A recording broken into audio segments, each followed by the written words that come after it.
Assalamualaikum warahmatullahi wabarakatuh. Gimana kalian kabarnya semua?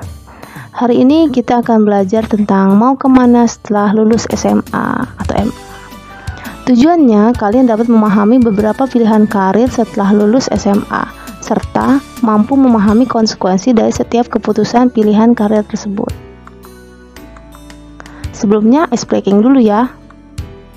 Tebak makna gambar. Nah, ini gambar apa? Menurut kamu gambar apa sih? Lihat, ada orang otaknya lagi dipegang ya. Teknologi yang sudah mengambil alih dan memegang kendali pikiran manusia telah lewat serangkaian fitur dan aplikasi yang mana lama-kelamaan bisa mencuci otak sendiri secara perlahan. Nah, ini adalah makna gambarnya.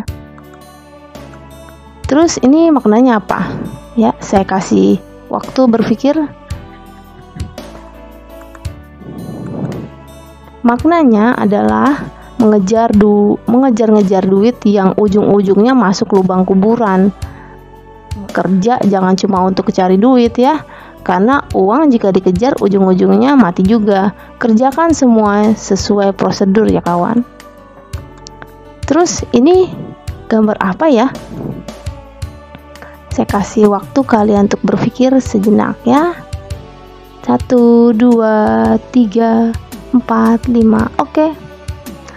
Jadi ini adalah gambar terlalu sibuknya memikirkan hal yang tidak kita miliki daripada mensyukuri apa yang kita miliki. Kalau ini gambar apa sih? Sekarang zaman modern, semuanya diatur dengan gadget. Sebagian besar siswa menjelang selesai studi dari SMA selalu dihadapkan dengan suatu pertanyaan. Setelah lulus SMA atau MA, melanjutkan kemana ya? Pertanyaan tersebut selalu terbesit di benak siswa saat menjelang selesainya studi. Lulus SMA banyak alternatif yang bisa dilakukan. Di antaranya studi lanjut kuliah, baik program D1, D2, D3, atau S1. Atau mau kursus atau pelatihan, bisa juga bekerja di dalam atau di luar negeri, berwira swasta, atau berkeluarga. Semua pilihan ada konsekuensinya. Untuk itu, perlu informasi yang cukup lengkap dalam mengambil keputusan terhadap pilihan masa depan yang lebih baik. Kita lihat tayangan berikut. Jadi, setelah lulus SMA, mau kemana ya? Kuliah di perguruan tinggi kah? Atau kursus training? Pertama, kalau mau kuliah di perguruan tinggi, ada ilmu sains, ada ilmu teknik, ada ilmu ekonomi, ada sospol, ada pertanian, ada kesehatan, dan ada ilmu lainnya. Kalau kursus, ya bekerja untuk wirausaha. Semuanya berujung untuk kalian mencari pekerjaan atau karir kalian. Skema atau jalur karir SMA. SMA itu pertama syarat kelulusannya nih, gimana lulus atau tidak lulus ya? Kalau tidak lulus, kalian mengulang atau ikut paket B. Setelah lulus atau memang sudah lulus dari awal, baru kalian bisa kuliah di perguruan tinggi atau mengikuti kursus atau training. Perguruan tinggi sendiri ada yang negeri dan juga ada yang swasta. Kalau kursus bisa dengan bimbel atau LPK, lembaga pelatihan kompetensi. Beberapa pertanyaan apabila studi lanjut atau kuliah. Apa program studinya yang diminati? Itu kalian jawab dulu. Bagaimana prospek masa depan prodi tersebut? Di mana universitas atau institut atau sekolah tinggi akademi Poltek yang ada pada program studi yang diminati. Bagaimana langkah sukses menuju perguruan tinggi? Terus kalau mau bimbel juga ada yang perlu kalian jawab. Program apa yang mau dipilih untuk bimbel kursus atau training tersebut? Bagaimana prospek masa depannya?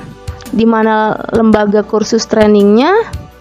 Dan gimana kiat-kiat sukses dalam bimbel tersebut?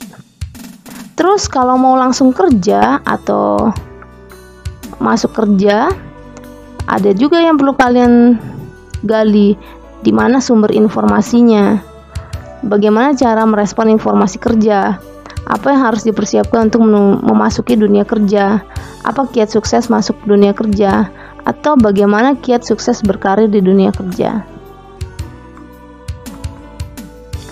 Pilihan studi lanjut ke perguruan tinggi, D1, D2, D3, atau S1. Kenapa harus kuliah? Yang pertama,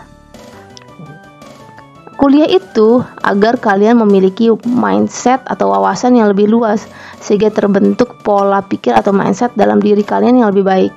Kedua, agar kalian memiliki sikap dan mental yang baik, karena dibekali hard skill maupun soft skill. Ketiga, untuk memudahkan dalam bekerja atau dalam membuka usaha yang lebih baik dan berkarir lebih cepat. Keempat, untuk mencapai kepuasan yang tidak dapat diukur oleh materi, karena telah melakukan proses menuju kesuksesan. Kerasa agak bangga gitu kan kalau udah lulus.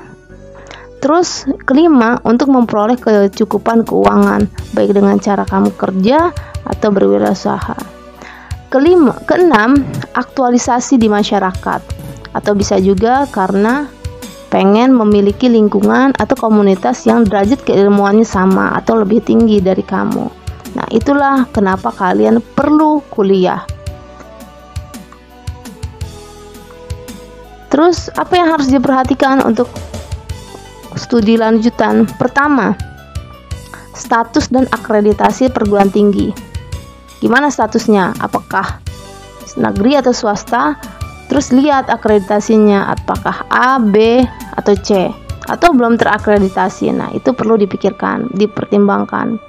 Yang kedua, jalurnya, mau jalur apa nih? Jalur undangan kah atau jalur mandiri kah? Nah, kemudian jenjang pendidikan dan bentuk perguruan tingginya. Ini bentuknya apa ya? Apakah itu akademi, perguruan tinggi, universitas, institut, atau sekolah tinggi. Ketiga, sistem penerimaan mahasiswanya seperti apa? Apakah itu lewat negara, SBM gitu, atau mandiri? Keempat, perguruan tinggi kedinasan. Nah, itu juga harus kalian ketahui kayak gimana nih caranya. Kelima, hal penting yang kamu ketahui itu fokus keinginan primer. Kamu pengen apa sih sebenarnya gitu kan. Terus fokus pada bakat kalian, fokus pada penjurusan bidang studi, dan fokus pada kemampuan kalian. Bentuk-bentuk perguruan tinggi. Ada beberapa bentuk ya. Yang pertama, universitas. Universitas itu adalah program pendidikan yang di dalamnya banyak fakultas-fakultas. Yang kedua, institut.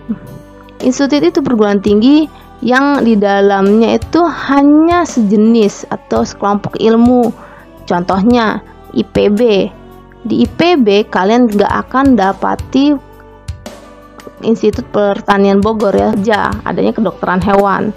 Atau kalian mau nyari pendidikan matematika di IPB, nggak akan ada, karena itu institut khusus untuk pertanian. Nah, terus ITB juga sama. Di ITB kalian nggak bakalan lihat tuh jurusan kedokteran, karena itu adalah khusus disiplin ilmu teknologi. Nah, yang ketiga, ada sekolah tinggi.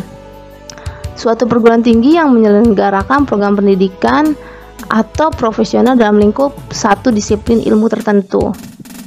Jadi hanya satu disiplin ilmu saja, misalnya STEMIC gitu, itu yang akan administrasi dan manajemen, hanya itu saja gitu. Terus ada juga akademi juga mirip dengan sekolah tinggi ya. Dia hanya satu cabang ilmu pengetahuan atau kesenian atau teknologi. Yang kelima, Poltek bedanya dengan akademi, dia lebih porsi prakteknya lebih besar dibanding akademi. Dan dia lebih siap bekerja ya untuk akademi dan Poltek ini dibanding universitas dan institut.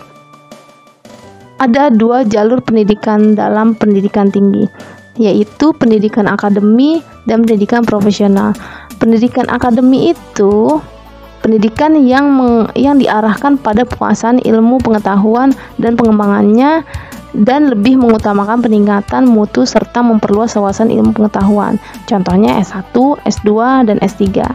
Sedangkan pendidikan profesional, pendidikan tinggi yang diarahkan pada kesiapan keahlian tertentu, serta menggunakan peningkatan kemampuan kerja, serta aplikasi ilmu dan teknologi. Contohnya D1, D2, D3, D4, atau spesialis.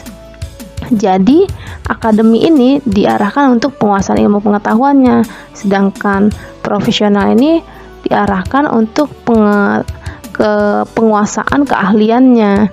Jadi contohnya kalau misalnya kamu mau jadi bidan, maka yang bagus biar ahli dan bidan maka dalam bidang pendidikan profesional.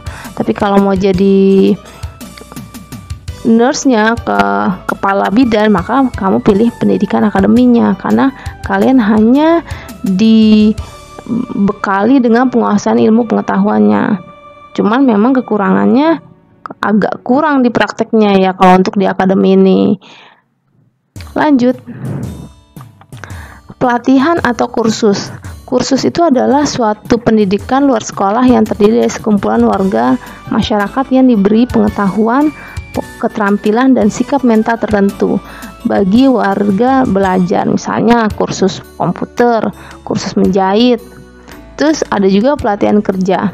Pelatihan kerja itu keseluruhan kegiatan untuk memberi dan memperoleh atau meningkatkan serta mengembangkan keterampilan atau keahlian, produktivitas, disiplin, sikap, dan etos kerja pada tingkat keterampilan dan keahlian tertentu sesuai dengan jenjang dan klasifikasi jabatan atau pekerjaan baik di sektor formal maupun sektor informal. Pilihan memasuki dunia kerja. Bekerja merupakan